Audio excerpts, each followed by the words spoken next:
feeding, it's fine to use inexpensive feeders. You'll probably want to upgrade because they're more solid as you pay more, but the important thing is to get your birds feeding. So where to site them in your garden. Number one, put your feeders where you can see them, because otherwise you'll get no enjoyment from watching the birds feed. Number two, make sure they've got shelter. So when I start putting my feeders up, I pop a tree hook in a tree and I put it in a tree.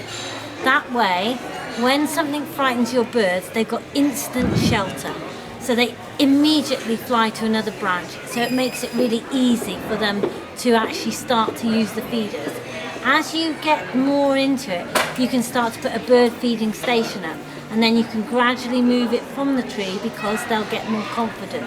But remember predators, so don't put your feeders where it's easy for cats to climb, etc.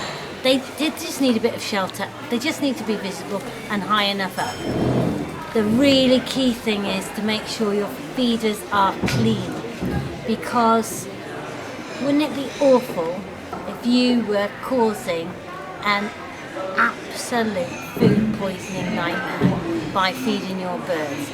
You could, because all your birds come to your bird feeding station and they do what birds do, all ends, and that can cause disease. So it's really important to do two things. One, move your feeders every now and again to another spot, and a couple of times a year really give them a good scrub.